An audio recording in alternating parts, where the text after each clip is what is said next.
कहाँ तक लिखा है? एक्सेल। चलो एक्सेल नहीं लिखे है, लिखेंगे। अब एक्सेल बता रहे हैं, ठीक है। एक्सेल में क्या क्या चीज़ें रहता है, क्या नहीं रहता, वो सब टोटल कुछ बता रहे हैं। यहाँ ध्यान दें, यहाँ पर जाएगा स्टार्ट बटन में, यहाँ पर लिखिएगा MS एक्सेल माइक्रोसॉफ्ट। यहाँ पर देखो, यहाँ पर आ गया है, क्या है ये? माइक्रोसॉफ्ट एक्सेल, ठीक है। हाँ, माइक्रोसॉफ्ट एक्सेल। तो माइक्रोसॉफ्ट एक्सेल में जाके क्लिक करेगा, ठीक ना। MS एक्सेल अब है, इसके बाद MS एक्सेल, MS वर्ड के बाद होगा MS एक्सेल, ठीक ना। इससे पहले अभी नहीं है। तो MS एक्सेल में अब क्या क्या चीज़ें हैं ये सब पहले सीखो। यहाँ पर ध्यान दो, इधर इधर ध्यान दो। ये होम बटन है, ये होम बटन है। होम बटन में क्या क्या चीज़ें होता है? होम बटन में यहाँ पर तो ये सब MS वर्ड में भी पढ़ चुका है कि MS वर्ड में जो कि है क्या होता है, ये लैंग्वेज चेंज करने का रहता है, ठीक ना। यहाँ पर ये साइज वगैरह बड़ा छोटा करने का रहता है, ये सब MS वर्ड में पढ़ चुका है, ठीक है। हाँ, ये भी पढ़ चुका है, ठीक है। ये लकीर के लिए आता है। बॉर्डर जो होता है, बटन बॉर्डर जो कि टॉप बॉर्डर, ऊपर का बॉर्डर, नीचे का बॉर्डर, ये सब बॉर्डर के लिए होता है, ठीक है। अब यहाँ पर देखो, इसमें क्या चीज़ है हम लोग कर सकते हैं, जैसे कि MS एक्सेल में अब यह यहाँ पर इंसर्ट, इंसर्ट में भी उसी तरह होता है। जैसे टेबल है, तो टेबल हम लोग ले सकते हैं, जिस तरह हम लोग टेबल उसमें ले रहे थे, लेकिन इसमें आगे से हम लोग यहाँ पर कॉलम दिया हुआ है, बहुत कुछ दिया हुआ है, ठीक है। यहाँ से हम लोग पिक्चर वगैरह ऐड कर सकते हैं, जो भी हम लोग का पिक्चर वगैरह ऐड करना है यहाँ से हम लोग ऐड कर सकते हैं, ठीक है, पिक्चर से। उसके बाद यहाँ पर शेप्स, अगर कोई भी हम लोग को यहाँ पर शेप चाहिए तो यहाँ से हम लोग शेप वगैरह ला सकते हैं, ठीक है। यहाँ से हम लोग इसका ग्राफ बना सकते हैं, जैसे बहुत सारा टीवी वगैरह में या फिर ग्राफ देखा होगा, जैसे ये कॉलम बाय कॉलम का ग्राफ है, ठीक है। अब देखो एक ग्राफ हम दिखाते हैं यहाँ पर कैसे ग्राफ बनता है। जैसे अभी हम कुछ भी चीज़ यहाँ पर लिखें, ठीक है, जैसे ए लिखें, ए का मान दे दिए यहाँ पर 6, कितना ही दे दो, ठीक है।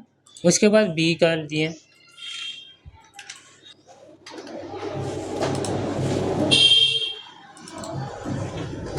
बी का वैल्यू हम लोग दे दिए यहाँ पर, दे दो कितना ही, उतना दिक्कत नहीं है, सिखा रहे। सी का वैल्यू अगर हम लोग लिखते हैं, सी का वैल्यू दे दो। जैसे तीन चीज़ हम लोग बनाए, अभी तीनों का वैल्यू हम लोग दे दिए, ठीक है। अब इसको हम लोग क्या करना है, ग्राफ में अगर कन्वर्ट करना है, जैसे अभी हम बता रहे हैं ना कि यहाँ पर ग्राफ दिया हुआ है, कॉलम ग्राफ है, इसमें अगर कन्वर्ट अगर हम लोग करते हैं तो इस टाइप का हम लोग का कॉलम ग्राफ बन के रेडी हो जाएगा, ठीक है।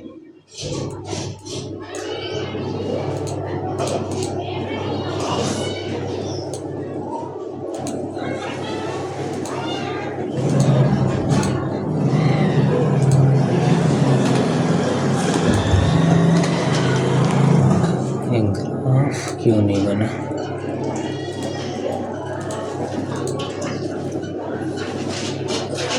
देखो इस तरह हम लोग का ग्राफ बन के रेडी। देखो ए कहाँ से शुरू हुआ, 0 से ऊपर, मतलब कि 56, क्योंकि यहाँ पर ये ज़्यादा दे दिया हम लोग ना, इसीलिए 600 तक कलर, क्योंकि यहाँ पर इतना, ये अलग अलग डिज़ाइन का हम लोग ग्राफ इसमें ले सकते हैं, अलग अलग कलर का, ठीक है। अब यहाँ पर देखो पी वाला भी दे सकते हैं, ऐसा डिज़ाइन का भी देखो, A B C आया ना, तो अलग अलग इसी का। अब बार वाला भी हम लोग दे सकते हैं इस तरह करके, ठीक ना। तो इस तरह करके ग्राफ बनता है, जितना भी हम लोग बनाएंगे ना यहाँ पर, सबका यहाँ पर एक ग्राफ, तो ये सब का क्या काम आ गया, ग्राफ का काम आ गया, ठीक है। जैसे पे लेआउट में मार्जिन के लिए है, ठीक है, साइज के लिए, साइज हम लोग बैकग्राउंड के लिए है, ये सब चीज़ें होता है। अब यहाँ पर क्या है कि एक्सेल में हम लोग का काम क्या कर सकते हैं, ठीक है। और जैसे कि हम लोग कोई भी चीज़ का आपको मार्कशीट बनाते हैं, जैसे यहाँ पर एक न्यू पेज हम लोग ले लेते हैं, किसी भी चीज़ का अगर हम मार्कशीट बना रहे हैं, यहाँ पर नाम लिखना है, मान के चलो ए का नंबर आया कितना, मान के चलो कि 58, बी, अगर बी का नंबर आया 89, सब बता रहे हैं, ठीक है। सी का नंबर आया 87, उसी तरह करके अगर हम डी अगर ले लेते हैं, डी का नंबर आया, मान के चलो ये नंबर से, ठीक है, ये सब नंबर से, और भी नंबर से ले लो, जैसे मान के चलो मैथ में मेरा नंबर आया इतना, इधर भी ले लो कि इतना नंबर आया।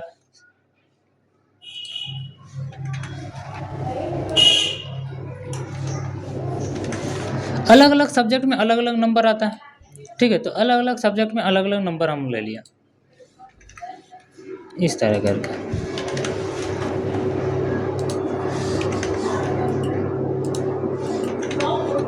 ठीक है, 3 सब्जेक्ट ले लिए, अब चौथा सब्जेक्ट ले लेते हैं, चलो ठीक है।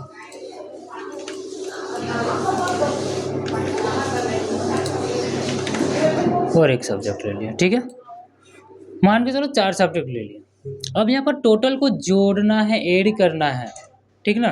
टोटल को क्या करना है, ऐड करना है। तो ऐड हम लोग कैसे करते हैं, ऐड करते हैं कैलकुलेटर से, करते हैं ना। लेकिन अब यहाँ पर एक्सेल जब हम लोग सीख रहे हैं, तो एक्सेल में कोई कैलकुलेटर का काम नहीं, ठीक है। सिर्फ और सिर्फ यहाँ पर क्या चलेगा, फार्मूला चलेगा। तो हम लोग का इसका फार्मूला होता है, ऐड करने का फार्मूला होता है, क्या होता है कि इज इक्वल टू, क्या करेंगे यहाँ पर हम लोग, इज इक्वल टू, ठीक है। उसके बाद क्या लिखेंगे, SUM सम, क्योंकि हम लोग क्या कर रहे हैं, सम कर रहे हैं, ऐड कर रहे हैं, इसीलिए हम लोग क्या लिखेंगे, सम लिखें। उसके बाद ब्रैकेट देना है, ब्रैकेट। उसके बाद देखना है कहाँ से कहाँ तक हम लोग को ऐड करना है, कहाँ ऐड करना है, इस यहाँ 58 से लेकर 57 तक टोटल को हम लोग को क्या करना है, जोड़ना है।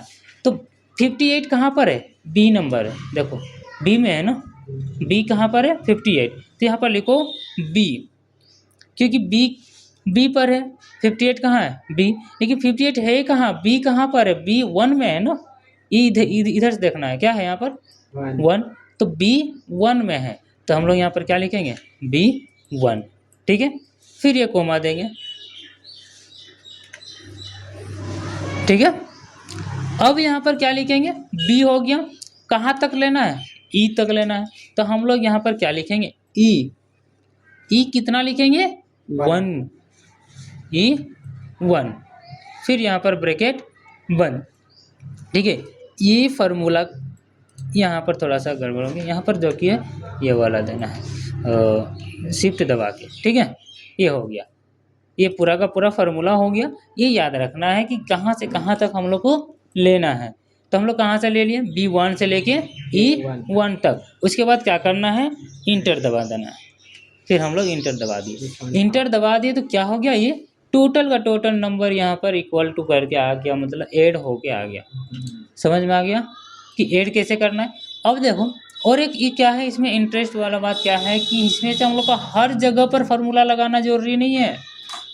एक जगह हम लोग लगा दिए बस, उसके बाद और फार्मूला लगाना जरूरी नहीं है। और क्या करना पड़ेगा, यहाँ पर, यहाँ देखो, यहाँ प्लस का चिन्ह आया, इस तरह करके किए तो, ठीक है। अब यहाँ से इसको नीचे तरफ खींच दो, नीचे तरफ जब खींच दिए तो ये टोटल नंबर ऐड होके कहाँ आ गया, इधर आ गया, ठीक ना। तो टोटल का टोटल नंबर ऐड हो गया। ये क्या सीखा आज, ऐड करने के लिए सीखा, ठीक है। इसके बाद जो कि है, अब इसके बाद जो कि सबट्रैक्ट सिखाएंगे, फिर मल्टीप्लाई सिखाएंगे, ये सब फिर आगे सिखाते जाएंगे।